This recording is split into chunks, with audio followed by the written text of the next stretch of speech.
So you capping the 4-game homestand tonight. What's it going to take for you guys to end this one on a high note? Yeah, similar effort to what we did against Anaheim. Strong defensively, gritty effort getting into their goalies' eyes, getting in front of the net. All the good things that we did against Anaheim. That game against Anaheim, there was a little bit of physicality in there too. When you guys are stepping up for each other like that, how much boost does that give to the group on the ice and on the bench too? Yeah, of course. Every game should be like that, stepping up for each other physically. It's a great sign. You guys have a pretty strong record when holding the lead through 40 minutes. What's allowed that mentality to keep that lead and then maintain it through the end of the game? I think we get great goaltending from Talbs and Gibby, and I think this year more so guys are buying into getting in shot lanes, blocking shots, knowing that we're going to need a big block there down, in those dying minutes. So just I guess a more desperate effort defensively. And then against the Sabres, Todd yesterday talked about how these games are always high scoring against this group. When you look at them on film, what stands out to you, and what do you guys do tonight defensively to limit their chances? Yeah, I mean, they got a lot of good offensive players. They like to take off offensively, try and get in behind the defense. Always a challenge with these guys, seems. So being sharp defensively, not letting guys in behind us, keep them off the power play. They got a pretty dangerous power play as well. So lots of different things to be aware of. So, Ben, with Sand and Pellica, I mean, with any young guys, you're going to see bumps along the road, highs and lows. But just overall, I'd love to see his just progress from training camp to now. Yeah, really good. I mean, for a 20-year-old kid, the minutes he's playing against good players, really impressive. His play with the puck, very calm, makes the right play more times than not, and going to be a good player for a long time. And the ups and downs are common with any young player in the league. With a guy, not the biggest guy, is one of the keys to defensemen like that is just using your legs, your quickness to defend and win battles. Yeah. I mean, using his feet, using his stick is how he's going to defend for his whole career.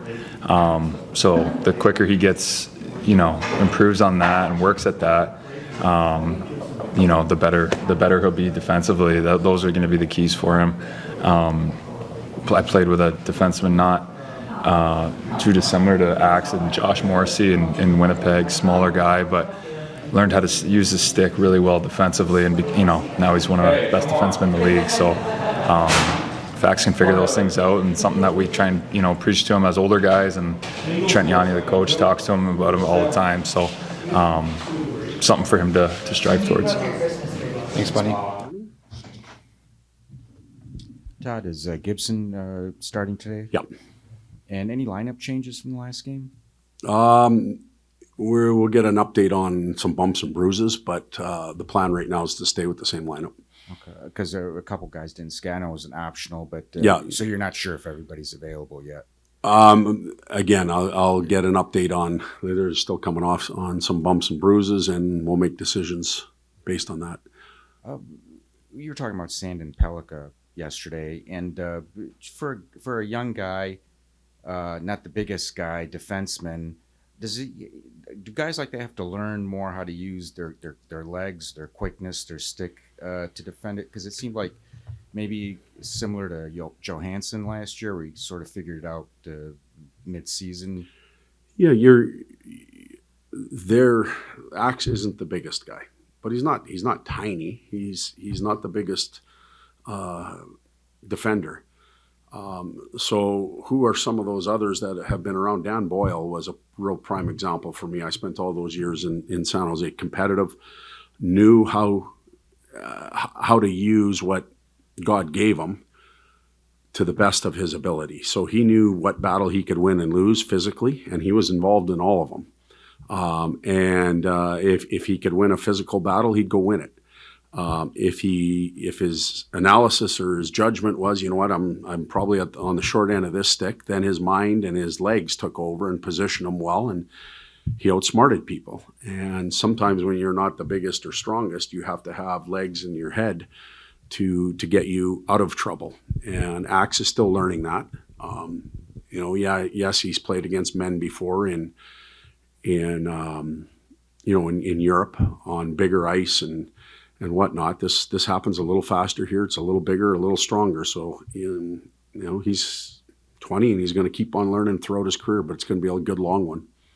What have you thought of the way Simon and Moritz have played together since you put them back? I thought the other night they were really good. And that the last time I talked about RD, I think we lost to the Rangers. So, and RD weren't very good that night. But here I am again talking about the pair, and I think that for the most part they've been pretty solid. They're, again, they have great range. They've got length. They're both physical, so they can play a lot of heavy, hard minutes against some real good players. And then, for whatever reason, early this season, you guys are seeing a lot of teams twice in this first 20 games, and including both times this weekend. Like, what do you gain in the second time through when you see a team twice in short succession?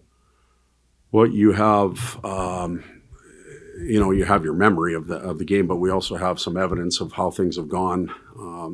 Against this could be our fourth game against the Sabres if you include the 2 exhibition games. I know it's a little different, but coaches are trying to put their systems and structure in play there, and you see some patterns. So the pre-scout gets a little more repetitive. You can confirm, maybe how the team really wants to play, the team you're playing against. And then it just comes down to the players executing more. There aren't as many surprises.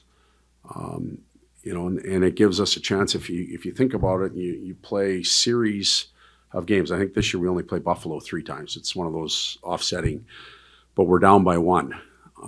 If you can win a series and continually do it, you're going to the playoffs, really, if you want to break it down like that. And we're down by 1 now. We only get 2 more chances, so we got to make good on it. Your group's record this season when leading through 40 minutes is pretty impressive. When you have the lead, how do you make use of that versus, fearing to give it up late in games? Well, fear is a bad word, because if you start playing with fear, you're going to give it up. You have to stick with what got you there. I think your game management skills have to get really sharp. The other night against Anaheim, we, for the most part, we were pretty good in that area. We made a couple miscalculated plays that led to scoring chances going the other way, and plays that we didn't need to even attempt with the lead that we had. But we're still learning that. That's the real good teams. They manage those moments so good and shut everything down. We're still learning. Good.